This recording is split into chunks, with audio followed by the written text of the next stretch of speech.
Alrighty. Hello everybody. This is Kirusho here, and now, before we do begin, let me give a brief little review. In the last part, we had a lot of things happening.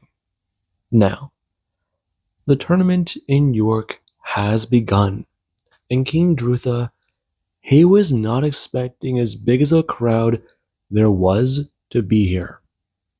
Now, people have come from far and wide to challenge themselves in York. Not only that, but they want to get a shot at seeing what the heroes are capable of. The man gave a speech. He also informed everyone about who these two were and what the parameters for winning were. But whenever 100 people were able to punch through that magical barrier, he was both proud but annoyed. 20 people will compete, and double of last year's opponents were able to finally break the barrier. Every year people get closer, but it does seem like the manifestation of the heroes has driven people to get stronger. Their presence alone might be something to do with that. The idea of them being summoned here to fight back evil has inspired many. The tale of the hero Kirishima, a warrior of hope. And then there was the Dragon Slayer. There was the Winter Shogun, a man who, someone of his age, was able to drive back an army with one massive spell. Someone so young, so powerful. It showed off one thing. Some people are born talented, and some, if they work hard, they get there. The tale of the heroes is known far and wide, all born with one available element, from what people have heard, and capable of magical feats of power. And right now, after 100 people were teleported into the woods, only 20 returned conscious, or capable of continuing to fight. Izuku, he saw one that he pointed out to Indra while the two were in disguise. A man named Diso, or Daiso. He is Dragonkin. And whenever they were able to talk to him later while watching some of the matches, Deku discovered that this guy must be the son of a gold dragon. And the fact that he's Bakugo's friend, and from what he has learned, that is his mentor. They met whenever he came to try and help Bakugo whenever he was slaying a dragon. But he showed up towards the tail end of that battle. Speaking of battles, we've gone through 4 of them. And the winners have been Kavila. They have been Ochako. They have been Hami, Indra's disguised name. And they have been Tao, Izuku's disguised name. Right now, he's seen a lot of interesting people competing today. And the next battle is definitely going to be something he's going to see. And speaking of seeing something interesting, he ran into an old friend in those tournament grounds, Aerodas, still climbing higher on her goal to trying to reclaim her name. And this is something that Zuko is quite intrigued about. Maybe whenever all this is said and done, they can all meet together and have a chat. It might be fun. Now, we do actually have where there is Theodore, and his opponent is Brawl. Right now, the two of them do get a stand in the ring, and King Drutha does inform the audience. This is going to be quite the interesting spectacle. So far from what he's seen, many of the competitors today, they have been holding back. However, these two, they are going to go all out. They've seen much power be thrown around, but this might be the most destructive bout yet. Brawl, the Monarch of War, someone who has been able to reach the semi-finals in this very tournament yearly, and who's even been part of the finals before. The monarch of war is going against Theodore, the prince of the sky. And people do stare at these two giants.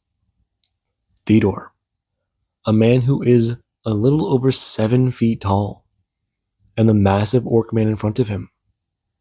He stands at 12, a little short for a giant, but way too tall for an orc.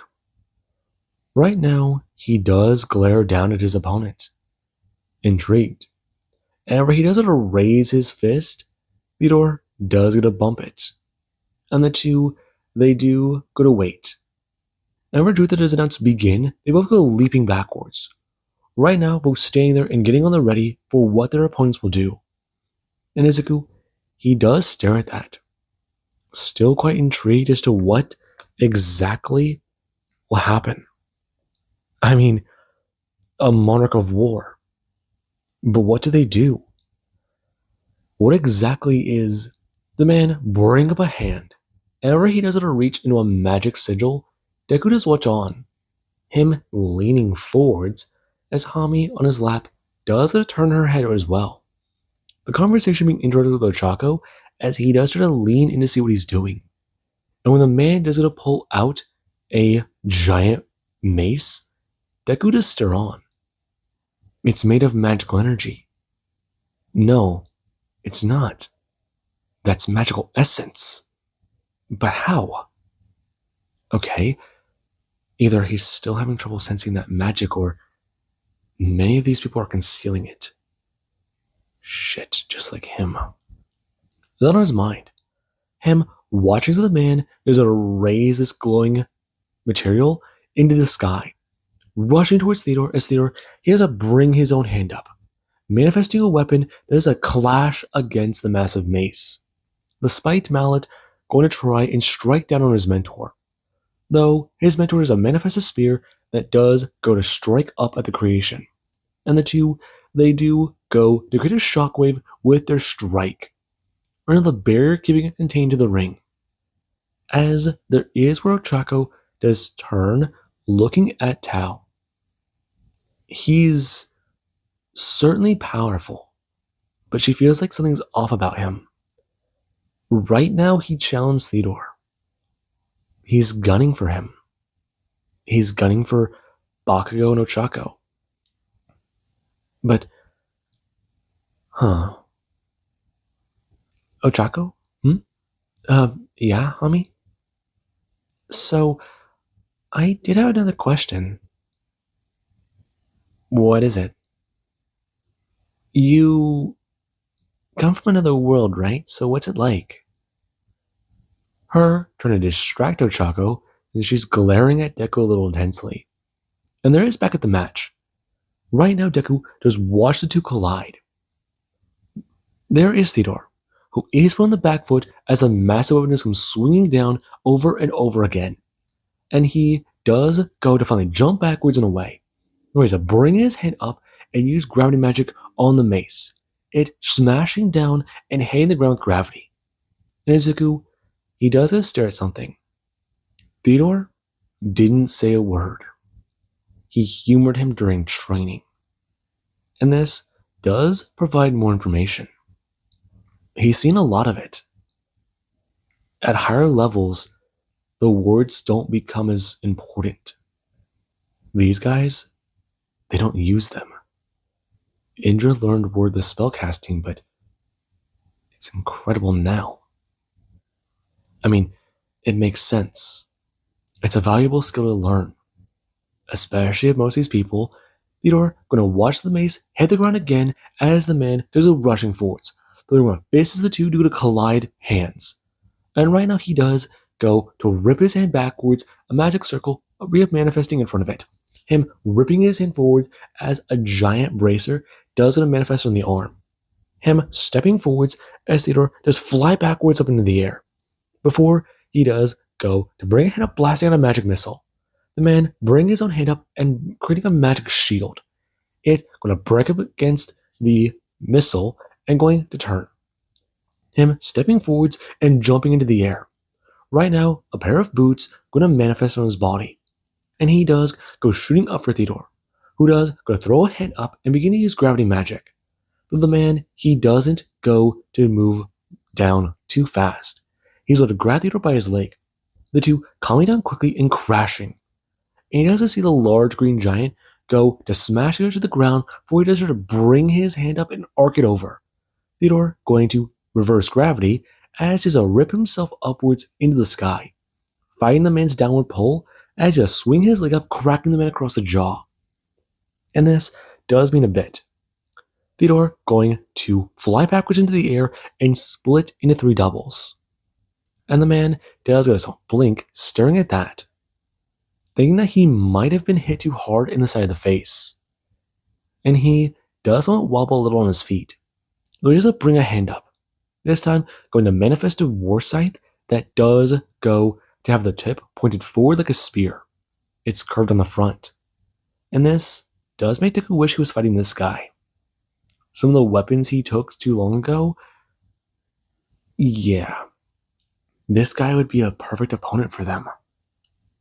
And Theodore does go to bring a hand up, going to create a construct out of mana. And he does it to fly forwards, going to watch the creations. They do fly in as well. The man going to ignore one of them, thinking that he doesn't know which Theodore is the right one. However, that one does come stabbing into the man's arm. He does a swing on it. Him breaking the construct as the mana tool was real. And this Izuku does keep in mind. The real one going to batter the man across the face with the side of a mace. The second one going to do the same thing on the other side. And the two, they do attempt to try and team up. Him being knocked on the back foot as there is where Theodore, he does a spin, right out kicking down and into the man's leg. Before the man, he is trying to topple forwards and going to fall in, trying to punch Theodore as he starts to roll to the ground. Theodore going back into the air and then going to bring up his hand. Before he does go to start funneling more magic into a construct he's creating. Right now, chains ripping out from magic circles and going to bind the man up. And the man does begin to try and fight, try and break free of the chains as another magical glow does begin to surround him. And he does watch Theodore go to hold his hands together as he does it to interlock his fingers. Him beginning to struggle with it. And this, it does make him wary of the opponents. And the strange glow around the man, he does begin to recognize it's not reinforcement magic. It's enhancement magic, isn't it? Something evaluation. Him scanning the man, getting a detailed look at his stats, and watching the activation of this magic be shown. And it is quite clearly listed. It's boosting his magical stats. And he does go to rip one of his arms free and clock Theodore across the face. Whenever he does a close the distance. Right now, him going to be set flying backwards and bring up another hand, before he's encased them in a ball of ice. And the man, he does go to flex and break free. Theodore bringing his arms out to defend himself from the wind. The man coming in and swinging a massive sword. Theodore bringing up his arm and going to use one of his wings to block the attack. Him going to fly backwards and grab the other wing. Before he does go to flap both of them and aim the shards down from his wings. The shards flying down as the feathers to begin striking the battlefield of the man. Him going to try to block one of them. However, when he gets slash across his forehead, blood is going to pour into his left eye. Him blinded on that side as Theodore does come crashing down. Him crashing onto the man's shoulder, and he doesn't hear a loud pop. This showing that that arm is dislocated. And right as he swing around wildly, he does use his right hand. That side is temporarily disabled. And Theodore now has a blind spot he can attack from. He's making an opening. Is the guy stronger than him? This is intriguing Izuku. Though Theodore, he does go to suck in a breath and begin to focus. Right now, him going to stand there for a second and go to rush forwards. And the man, he doesn't hear Theodore approaching, spinning and sending out a wild right hook. Though Theodore does a dodge the blow coming underneath, going to shoot upwards and uppercut the man as hard as he can. And teeth do go flying, where he's a fly backwards, crashing into the barrier, falling from the sky as Theodore does a catch his opponent, going to lower him to the ground as healers do begin to approach, asking if the man is alright, or if he's even conscious. And Theodore does wind his head back and look up, well aware that probably should have killed him. Though that guy has a tough skull. Brawl will be alright. In this, it does make Deku watch on. Theodore decided to employ that manner of fighting. It's not bad, though it is heavily dependent on wings. And if they are taken out, that could be a way to take him on. So that does mean something. And the king does begin to announce that Theodore has taken out Brawl, and he will begin to advance to the next round. The next round will be simple. It will be Deku versus Korgak. And everyone, they do get a turn. Deku turning to the Golden Dragon and telling him, "You better not lose." "I don't plan to." "Listen, that guy's tough. You know him?" "I've heard stories of him. Best not take him lightly. Though, if you do have an enhancement ability, I recommend you use it." "Are you trying to spy on me?" "No. I'm saying I'm studying our opponents. Many of them are already showing off interesting abilities." Hami looking down at Tio, asking if that's correct. "It is. Someone here already is favored to win. And that has me concerned." Him going to watch as the orc, he does go to crash down. And Bakugo, he does get a somewhat sigh. This is definitely going to be funny. Right now, Bakugo wincing out for his friend. Since right now, if he's going to be battling off against Korgak, he is screwed. This fight might take out all of his power for the day. But I mean, what? Theodore was the 5th fight of the day, so this being number 6, they should be fine.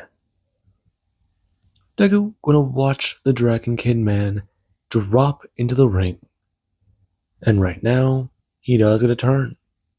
Looking into the ring, quite curious, for he does ask Hami exactly what she thinks might happen. I'm curious. This is gonna be interesting. He's gonna get slaughtered. Are you sure? I'm fairly certain. I mean, he's powerful, but I don't know if he can take on Korgak. What kind of magics does he use? Well, that's another story. He uses a bit. Like many orcs, he does use earth magic. But he also has pretty good reinforcement magic. Honestly, I'm surprised. But that's not my problem. Rhino, the announcer, the king, going to express. Right now, this is going to be very interesting. They do have Korgak the Unmovable going up against Deku, the Golden Knight. This is going to be quite something. One of these warriors is from a faraway land, and before the whispers do go around, yes, the blood of a dragon flows through his veins. That does not mean he is evil.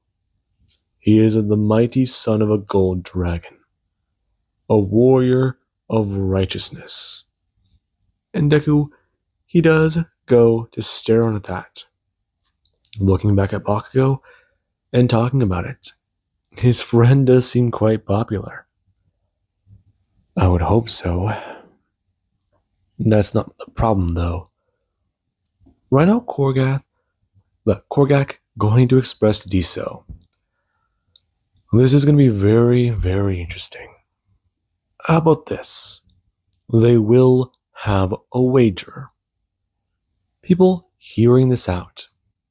And Korgak does turn to the king, informing him. May he suggest a wager for their bout? The man going to motion with a hand, interested to hear about what this may be. And Diso does it across his arms and narrow his eyes, suspicious as to what's going on. Quite simple. You are going to attack me. I'm going to attack you.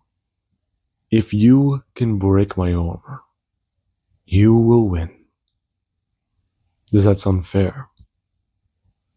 It does.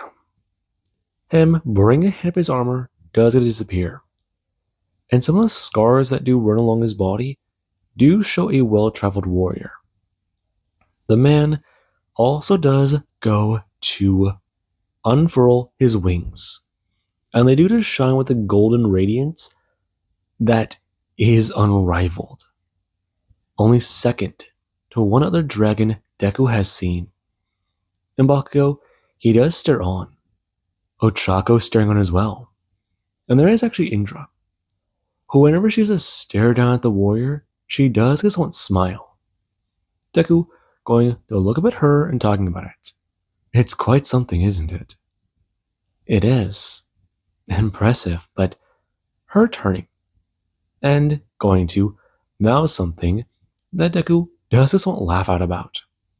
Both the two snapping to the couple that quite clearly is making a joke. And Bakugo's ears don't pick up the language it was in. And that is a little bit more suspicious. He thought it might have been fiendish for a second, but it didn't sound like it.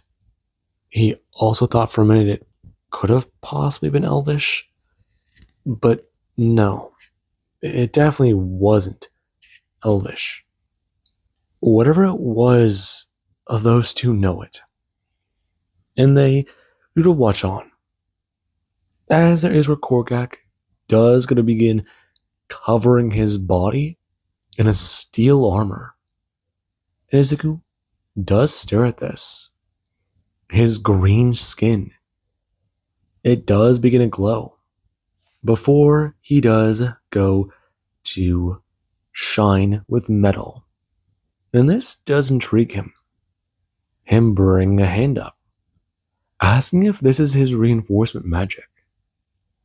Yeah, he learned a variant of it, but he also changed how the spell components work. Is that not dangerous? In some cases, though he went for heavy. There's a reason why he's called the Unmovable. I see. Right now, I'm going to watch on. And Diso, he does begin to wind out the tension in his shoulders as he does go to throw a few test jabs. And right now, Korgath does get to watch on. And when the battle does begin, the man does keep himself planted to the ground. And Izuku does toughen the stance already. He's putting more weight down. His center of gravity is lower. It'll be hard to try and move him with the stance he's taken. And whenever Diso does a drive a fist stroke into the man's body, he does go to hear that. The wind pressure around the body going to shoot around them. And he does going to jab directly into the orc's body. Going to send jabs directly into his torso. sending jabs directly into his abs and trying to see what he can do. And this, it does definitely mean something. The man standing there for a second as if he's a statue. And Izuku, he does stare at Diso. Right now, the skin on his hands being torn after a solid minute of him trying to punch the statue. And he does go to bring his hands up and stare at them, looking back as he does try to think of another plan. But when the man does go rushing forwards, he does just stare at him. Right now, him going to drop the armor, going to rush towards him as he does go to throw himself down and get a kick out. Him going to armor back up and catch the foot. This time, him armoring the limb and going to swing out a kick, kicking the dragon in the back. And he does go flying up into the air and arcing up for a downward swing to send him crashing back down to the earth below. And Izuku is watching this. He's wondering about that ability. Though, he's got to keep focus. The dragon going to send a blast of fire as there is to cover himself in his armor, before he does go flying backwards and up into the air. And the man does look up, staring at that, before telling the kid, wrapping his arms around his shoulders, that it's going to be quite simple, stretching out his shoulders, bring his hands out. He's still got to break his armor, move him from the spot. He never said he wouldn't fight back. The wager is simple. So whatever he's got next, go ahead and throw it at him. See what he can do. And Diso does understand. Before he's a glare down. And he does get a sigh. He's going to have to reveal some of his own skills a little too soon for his liking. And right now, he does go to be in a glow with a fiery radiance. It beginning to turn a little blue. And Indra does watch on leaning forwards, since that looks like the advanced version of her fire enhancement. And it very well is. As he's flying down, he does go to crash a foot down to the earth, the ground breaking underneath him as he's an uppercut. And Izuku, one of his suspicions is proven true. The ground around the orc was broken, and he desperately tried to pull the ground back underneath him the moment it was shattered. Though the uppercut that then preceded the armor, it sent the man flying backwards about 3 to 4 feet, sliding from the spot he was in. And that, it means something. He's not just pulling on his own mana. He's pulling on the earth, reinforcing the ground he's on. And that, it is with the crowd they do sit in stunned silence. Before the man does get a de-armor, letting out a sigh and making his way over, clasping arms with his student's friend, informing the kid, a promise is a promise. And people are going to roar out, Drutha announcing the victory of Diso. And people, they do get to watch on, still kind of surprised. And right now, their ears where Bakugo does go to somewhat talk about it when his friend does come walking back up. He can't believe he actually beat him. I know. I was trying to think of a plan, but he is a tough one. I know. I've told you before, the dude's not easy to beat. He reminds me of these giant burrowing turtles I fought. Then looking at Tios, before Bakugo does express, he's not really too sure. He reminds him of a giant, well, wall with fist. Like an elemental? Something like that. Though he's just hard-headed and, well, durable. Not exactly easy to punch through. Though he did show me how to throw a proper punch. I mean, hell. Broke my wrist first week of training. Seriously? Yeah, it was not fun. I know what you mean. Deku turning, telling him about how the first time he struck something with a sword, he dropped it, like an idiot. And people do something to laugh out. Before Ochako does look down, a little embarrassed to admit this, before she has to say it. Whenever she was learning magic, she passed out. She was too happy about her spells. And Deku does talk about it. Oh, he's been there. Not fun. One time he puked. How did you puke from magic? Too many potions. Turns out you can have too many. Though, apparently I've heard that expression said with ale. Before, the announcer does express, Bakugo, the hero to the ring. And this does make him shoot up a bit more alarmed, before he's to walk directly over and go to fall into the arena. Before he does express, now, Celeste the Sky Splitter, to the ring. The massive man going to get to his feet, and he does go to stare on the dude. He is a lot larger, 16, 17 feet tall. I mean, shit. He could probably hold him in one hand like a small hammer. This is a very interesting bout today. Two Dragon Slayers face off against one another. A hero and a giant. Human versus a giant. Now, who will come out victorious? Teos gonna watch on, staring at the giant, who does have a massive blade on his shoulder. And he can understand the name, though he is curious about what he'll do with it. Gotta say, this is the first time I've seen a giant that big. Really? Yeah. Last time I saw something that big, it was a Yeti. Was it? Yeah, it was. Me and some. Never mind. Renohami bring a hand onto his shoulder, giving it a squeeze before telling him the match is starting. And he does a look up, watching as wherever it does going to begin, he does to watch Bakugo go to pull his weapon. And the giant does a strike down with all the force he can muster. Running the barrier going to ripple from the strike, as the force and ground behind Bakugo does going to rip it open.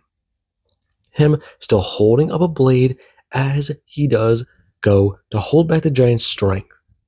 And this, it does to catch the man off guard.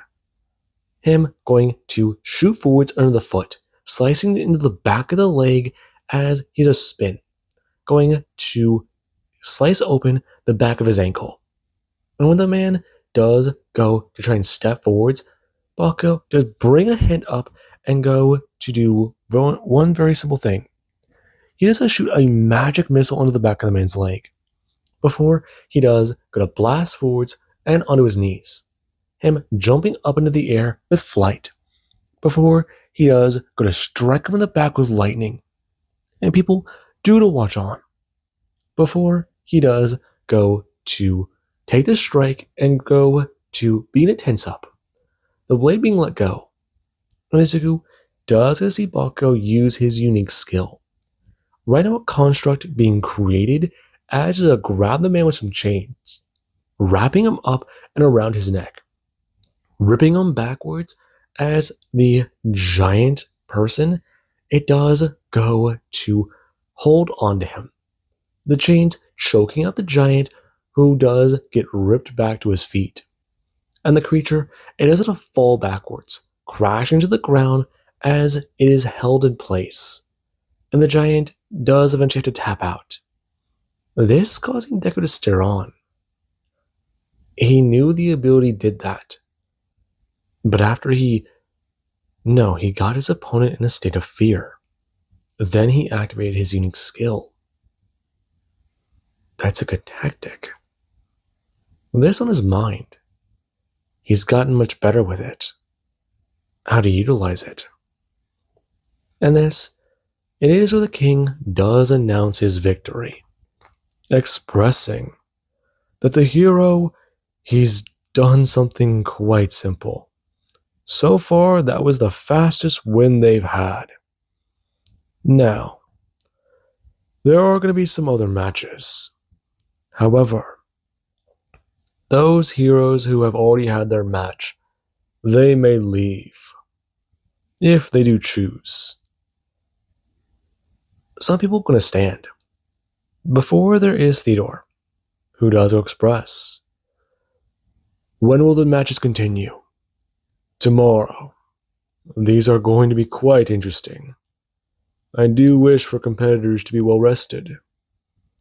I am fair, and I will say, if I'm going to face off against one of you at the end of the day, it is not going to be tired nor exhausted.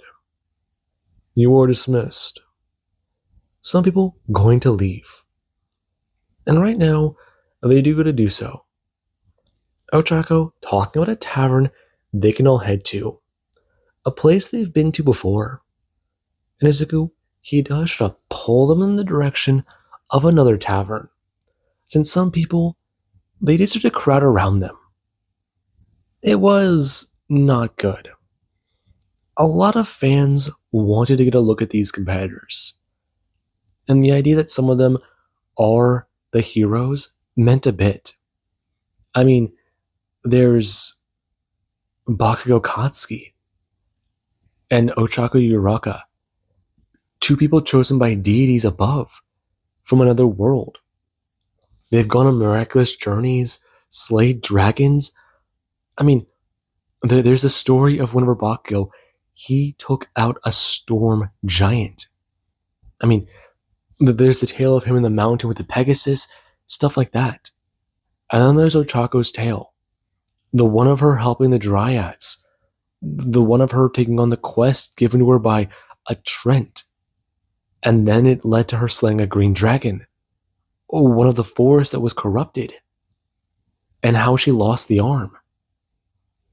People do begin to try and ask questions about the tales they've heard. But the people who do to stare at Deku and Indra, they aren't sure who they are. These two came out of the blue, out of nowhere. And the fact that they're just here means quite a bit. They are impressed by their power. But that's really about it. And Izuku, wherever he does gonna get them to a bar, they do go to sit there. Some people still crowding around them and trying to get them to figure things out. However, Deku does slam his hand down and create a massive sound denting the table. He does look down, with a second of breath before he's at turn, whistling out as people do to watch on. A loud crash being heard as something does a roar outside, before it does come through the door and people do begin to somewhat scatter. And many people do go to draw their blades as he does express, bring up a hand. It is his pet. Now, there is no need for that. Someone would express to him. He is taking away business, and him tossing some coins at them. However they do to somewhat feel the bag slam into their chest, they do go to look down, looking at a bag of silver for expressing. Okay, that should cover it for the day, but no. That is for you to fuck off. Now, if you could, get us some drinks and get us some food. Also, him turning, going to pat the tiger behind the ear. Go ahead and get this big guy a steak. Something big and bloody. And make sure it is large. The tiger turning and expressing. That would be good. And Ronald Ochako does express, Holy crap, it talks. Him gonna look at her, kinda confused. Yeah, it does. Does it not talk where you're from? Um, that's a large tiger. No, it doesn't. Where did it come from? I'm having trouble placing the region. That is not important. Far is where I come from. Yeah, big guy. Unless you want an ale, I might suggest you want to eat outside. Him gonna wave over to the door. And the tiger does understand. However, its tail does a smack in the Deku on the way out, since he is treating it as if it is a simple pet. However, Deku, he doesn't hear any complaints from it whenever it does see the massive piece of meat that someone does to walk over and hand it.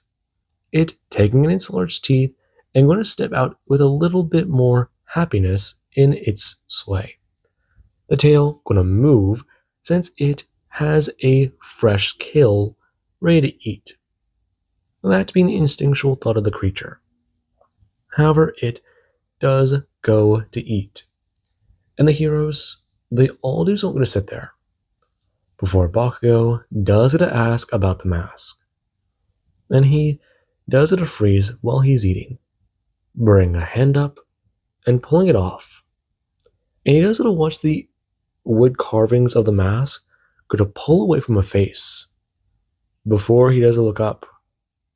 And he does it to realize one thing. The man's eyes are blue. The sclera are white and his hair is white. But then there's those markings on his face. The ones that are... Sorry. You're fine. Him putting them back on. Talking about it. Most people ask about it. It's not that big of a deal. Just happened at one point, and he had to get over it. Had to get over it? Yeah. Cope. It wasn't easy. No, it happened. Him taking a swig of his ale. Turning to Hami. And she does express. Yeah. It's complicated. A bunch of creatures attacked and he took one of them on.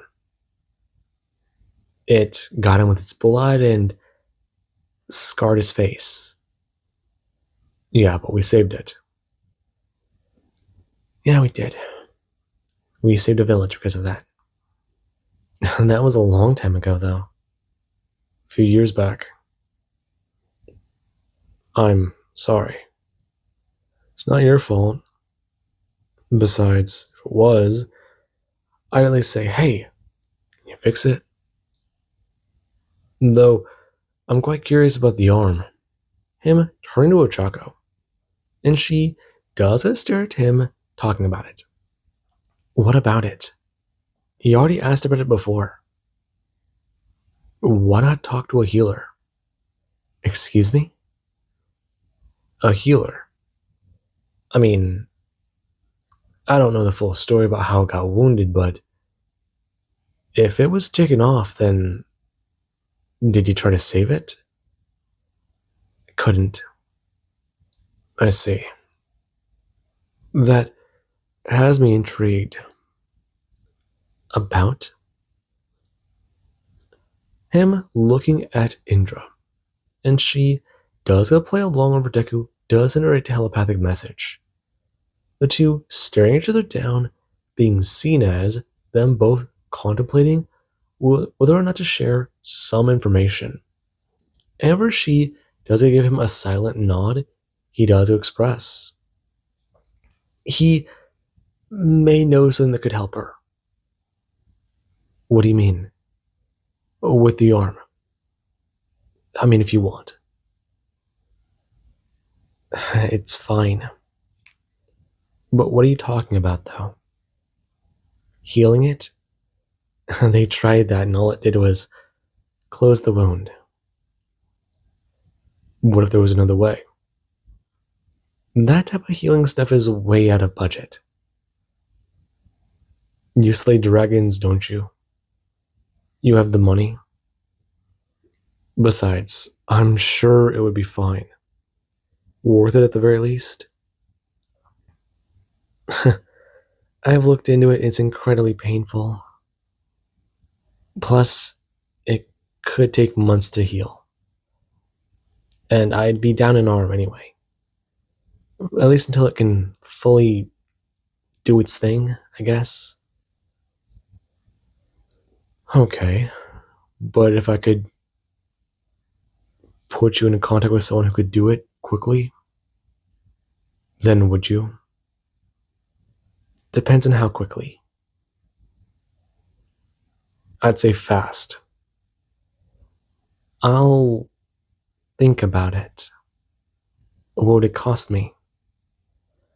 Well, I'm not gonna bullshit you, so maybe some money? I'd say free, but then you'd be fucking with me. No, I'm not trying to. Him holding up a hand, talking about it. The same person said they could heal his face. But the same person also expressed about battle scars and what they do symbolize. Really? Yeah. Just curious. I see. I'll give it some thought, but I've been with this for a while. Her staring at the arm and debating it. It's a useful. No, it's a part of her. It's been a good magical tool. But at the same time, it does have her intrigued. She does have some ability to feel with it. But the idea of having her other hand back, I mean, it was hard to get accustomed to at first, but if it can happen, give it a shot. What? What about the eye? Her looking at him, this time a little bit more softer, a little weaker. And he does express he's not too sure about the eye. Maybe that one's a little bit more complicated. He's heard of them healing a lot of severe injuries, but not something like that. Deku thinking about all his battles in the Underdark, the stuff he has been able to fix, and even the time he got bisected technically into 3 bits. His arm, lower half, and top half. He was able to fix everything. But that does then raise the question. Can he actually fix his eyes? They're more delicate, but... That is an interesting question. And this, he does this on try and ponder. Before he does it to Teletraco, he'll give them a message. See what he can do. If things do work out, then maybe. Her nodding her head, bringing a hand up, and the two do to clasp arms. Her thanking him for at least trying to look into it. And Bakugo does express. Yeah. Listen, as much fun as today has kind of been, he's gonna make a phone call. He's gotta see how his girl's doing. She's not here? She is, but not many people in New York do like non-combatants. And she's kinda him going to lower his hand, expressing. Tiny. Really? Yeah, she's she's short. Though don't say that to her face. She kinda does hate that. Him looking at Ochako, and she does talk about it. Yeah, she's gotta find her party members too. Though they're probably looking for her a little bit more desperately. Her going to stand and talking about it. Though he did kind of knock out one of her friends. Did I? Erodas. Deku turning his head. Really? I didn't know you travel with her. I've met her before. You have? I've heard about her. We didn't exactly cross paths, but I doubt she'd remember me. Him waving a hand in an obvious lie. And she does look at him a little bit more skeptical. He's kinda hard to forget. Though, this does mean something. And he does get a turn, for someone does come walking through the door. And Bakugo does step back into the room with Deku. Ochako surprised, turning her head, and then looking back at Deku, who does a step back in to the bar, talking about it. Hey, sorry about that. He, meant to come by earlier, but he kinda got a little held up with Atrig. You're here. Yeah, sorry, did I miss much? The battle already, the first day is over. Deku turning his head. Whenever he does can make direct eye contact with his construct, the two do both just want to praise each other. Him talking about it. Who's this guy? Him standing up and walking over, grasping arms and expressing. He's Dio. Though, who is he? This is, Izuku. He's, Izuku. Aren't you... His eyes going wide. Him feigning surprise and gonna tell Hami. This is... Holy shit, this guy's supposed to be dead. Him bringing a hand to his lips talking about it. Yeah. It's kind of under wraps right now. Not a lot of people know he survived the battle. Do they not? Yeah, I'm just taking some time off. I'll announce my return soon. Though, I've gotta go. The construct going to turn and make its way out of the bar, telling Baku and Ochako that they'll be back soon. And the two do turn back to Tio, and give him a somewhat quizzical look. Though Deku does express, turning back to Hami. He still can't believe that. And she does turn back to him, not feigning any of the surprise on her face. Stunned. And he does get to talk about it. Okay, yeah, maybe they should get back to their lodges. He's gotta get some rest after today. Whenever everyone does get apart, and they do to find a room and a place, people, they are already talking about the battles. His room was given to him and it was rather large. However, Izuku does get into the room, Indra does to ask, dropping her spell and talking about it. Okay, what the hell was that? That was a construct. How? When did you have time to do that?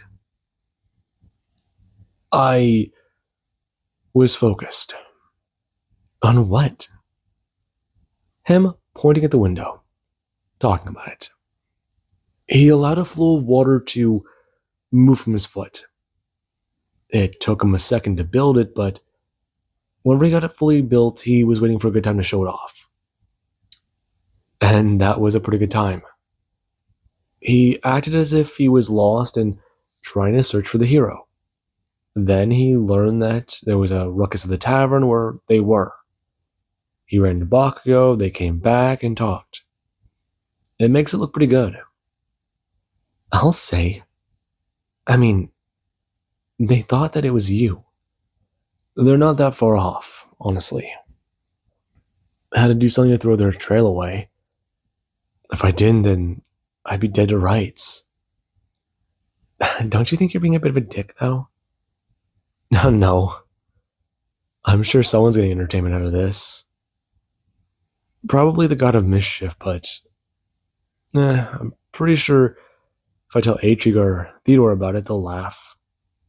Though Theodore already knows I'm me. Does he? Yeah, he does. Her walking over, rubbing her arms around his neck, talking about it. It was a little fun today, but definitely a little bad. Him bringing his hands up and talking about it. Is she hurt? No, I'm fine. Though, just a little tired. Keeping up that spell isn't easy. I told you we can get you a magic item. No, it's not that. It's yeah, just challenging. You're exhausted. Yeah, I've been fighting while using my mana constantly today. I'd be surprised if I didn't need to sleep to regain all of it for the next hours. Maybe. Though, if you do need it, I got a potion. We'll keep this up, and afterwards, we'll figure out what to do tomorrow. I can make a grand reveal, and then we can just drop the facade. I'm sure everyone will be surprised to see me.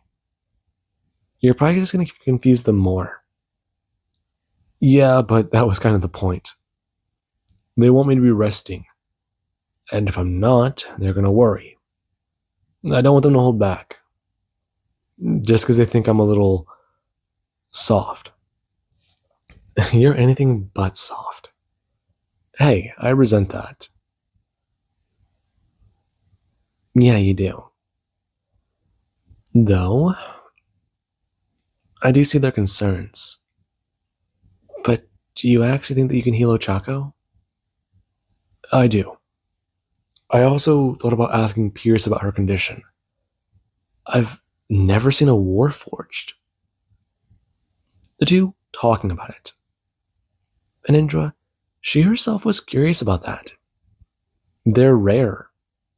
Especially not some who are that much mechanical. Now, with that being said, I do hope you guys enjoyed. And have an amazing day. I'll catch you guys in the next part.